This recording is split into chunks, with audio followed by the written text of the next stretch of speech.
کی کوشش کی جائے، امام نے اس کو گوارا نہ فرمایا اور سب لٹایا جو آپ داستان کربلا میں سنتے ہیں۔ آپ سے پوچھنا چاہتا ہوں اب ہم کس کے ساتھ کھڑے ہیں؟ میں جلدی جلدی اپنی گفتگو کو آگے کی طرف لے جاؤں۔ یزید کے یہاں زنا کوئی عیب نہیں تھا، اور امام حسین کے یہاں زنا کا نام سن کر بھی بدن کے رونگٹے کھڑے ہوتے ہیں کہ کیا لوگ ایسا گناہ بھی کر سکتے ہیں جسے زنا کہتے ہیں؟ آپ سے پوچھنا چاہتا ہوں اگر آج کوئی زنا کے اڈے کی طرف جا رہا ہے اور اس کے ماتھے پر بل بھی نہیں ہے اور وہ بے حیائی اور بدی میں ڈوبا ہے تو آپ سے پوچھنا ہے 10 دن کے محرمی بننے کا نام حسینیت نہیں ہے۔ حسینیت کیا ہے؟ حسینیت یہ ہے اگر دین کے تحفظ کے لیے گھر لٹانا پڑے تو گھر لٹا دو، اولاد لٹانا پڑے تو اولاد لٹا دو، حتیٰ کہ جان بھی قربان کرنا پڑے تو جان بھی قربان کر کے بتا دو جان نہیں ہے، اللہ کا دین ہے۔ اللہ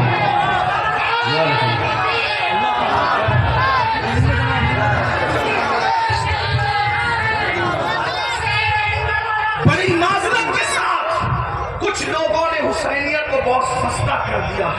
اگر ڈوڑے کڑے اور کلر کے کپڑوں کا نام حسینیت ہوتا یا چند محفلوں کا نام حسینیت ہوتا پھر تو پوری دنیا حسینیت کی طرف آ جاتی۔ حسینیت اتنی آسان تو نہیں ہے۔ اس دور میں بھی 22,000 کا لشکر الگ کھڑا ہے اور 72 نفوس الگ کھڑے ہیں۔ اس سے پتہ چلا حسینیت آسان نہیں ہے۔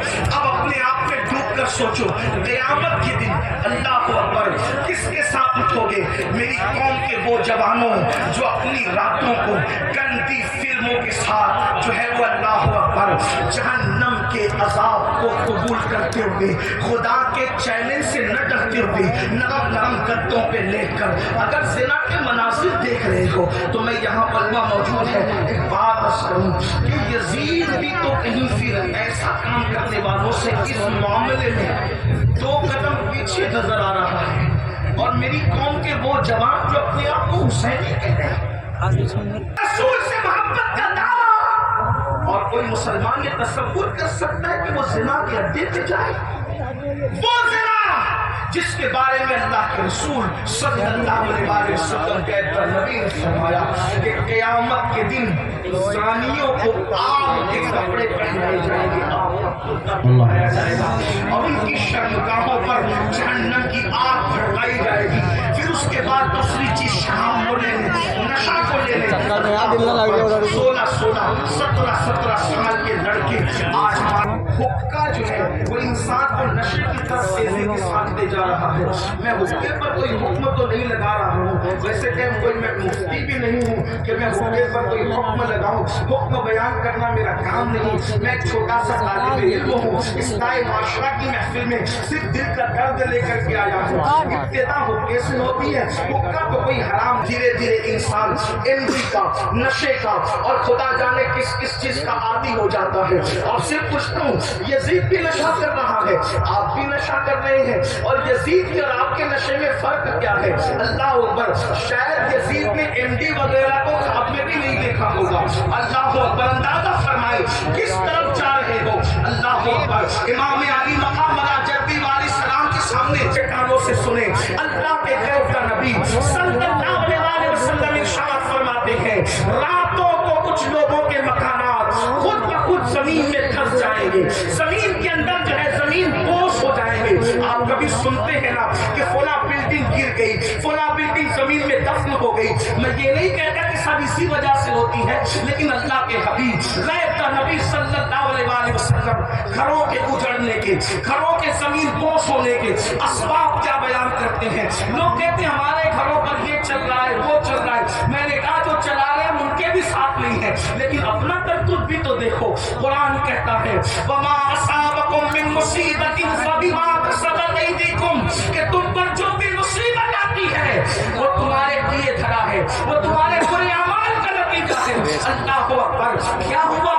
آقا ارشاد فرماتے ہیں صلی اللہ علیہ وسلم کہ کچھ لوگوں کے مکان راتوں رات زمین پہ گر جاتے ہیں، زمینوں میں دھس جاتے ہیں۔ صحابہ نے پوچھا یا رسول اللہ اس کی وجہ کیا ہے؟ آقا فرماتے کے 2 گنا جب گھروں کے اندر کیے جاتے ہیں، 2 گنا جب عمارتوں کے اندر کیے جاتے ہیں تو گھروں کو زمین میں دھسا دیا جاتا ہے، گھروں کو زمین بوجھ کر دیا جاتا ہے۔ پوچھا یا رسول اللہ وہ کیا ہے؟ فرمایا ایک موسیقی ہے، میوزک ہے۔ جس گھر میں میوزک بجتا ہے اور جس گھر میں شراب پی جاتی ہے، راتوں رات ان گھروں کو زمین میں دھسا دیا جاتا ہے۔ اب آپ مجھے بتاؤ، کانوں میں ایئر فون لگا کر راتوں کے 3-3 4-4 بجے تک میوزک سننے والوں، کیا تمہیں اپنے گھروں سے پیار نہیں ہے؟ تمہیں اپنے گھروں سے محبت نہیں ہے؟ تمہیں اپنے گھروں سے الفت نہیں ہے؟ اور پھر اللہ کے حبیب علیہ السلام فرماتے ہیں، جس نے دنیا میں شراب کا ایک گھونٹ پیا اور توبہ نہیں کی،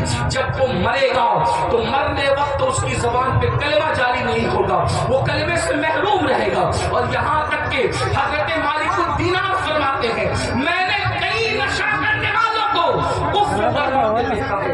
اللہ اکبر۔ حضرت عمر ابن عبدالعزیز کہتے ہیں، میں نے کئی نشہ کرنے والوں کو کفر پر کافر ہو کر مرتے دیکھا ہے۔ اللہ کے بندو ذرا غور تو کرو۔ پھر تیسری چیز لیتے ہیں نماز کے حوالے سے۔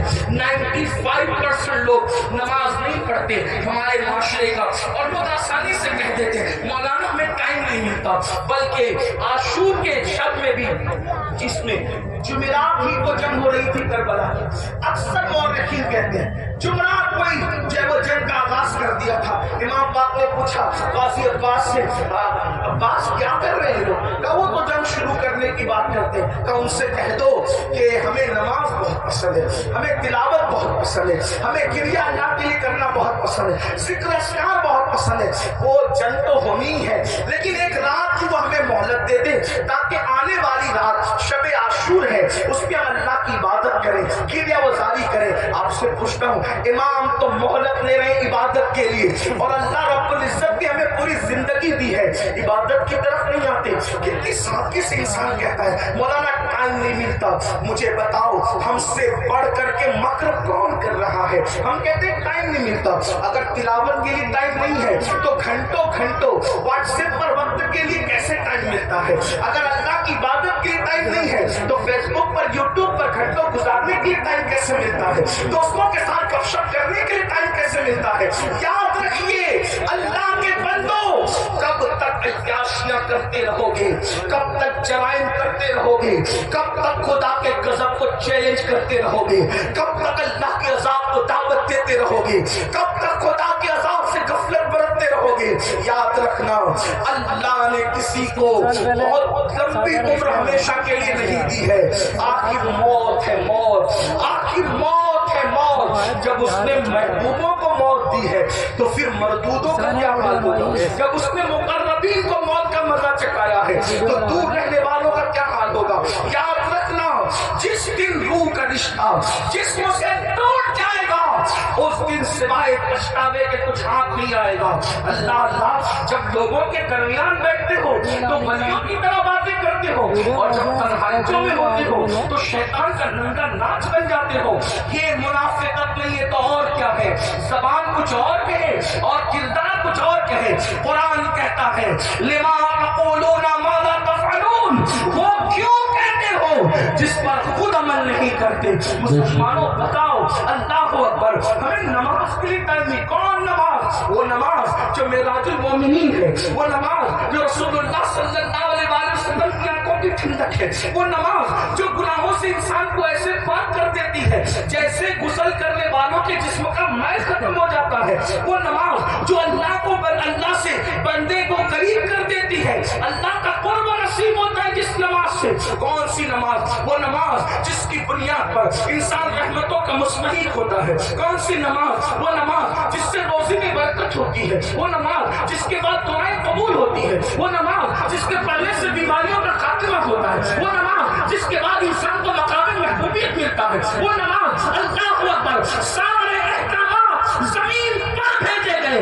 لیکن جب نماز دینا ہوا تو زمین پر نہیں بھیجی گئی بلکہ معراج میں لا مقام پہ بلا کر محبوب کو دے کے بتایا گیا۔ سارے احکامات اپنی جگہ ہے لیکن نماز کا معاملہ اپنی جگہ ہے۔ اس لیے بزرگوں نے فرمایا، اللہ کے رسول علیہ السلام فرماتے ہیں کہ سب سے پہلے قیامت میں نماز کے بارے میں پوچھا جائے گا۔ اگر نماز کا معاملہ تو سارے معاملات کلیئر کر دیے جائیں گے. اور اگر نماز کے معاملے میں اٹک گئے, نماز کے معاملے میں پھنس گئے, تو پھر انسان بچ نہ سکے گا. آپ مجھے بتائیں, ہمیں اللہ سے ڈر نہیں لگتا؟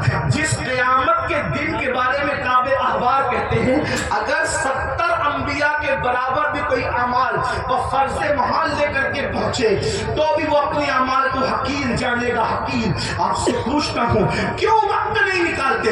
اب آئیے آپ سے پوچھوں, امام تو سجدے کی, امام تو اللہ اکبر شہادت کے وقت بھی سجدہ کرتے ہیں. کتنا دردناک وقت ہوگا.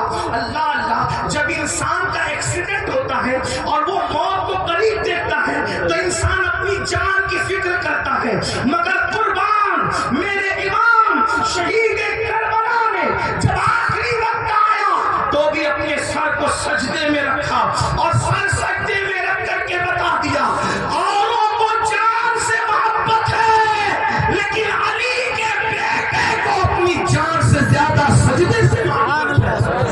آپ بتائیں تو صحیح. اور اسی نماز سے ہم دور ہے. عاشور میں بھی نماز دور کرتے, عاشور میں بھی نماز سے دور رہتے ہیں. آئیے اب اس اپنی گفتگو کو ایک کی طرف لے جاتے ہیں. آپ سے پوچھو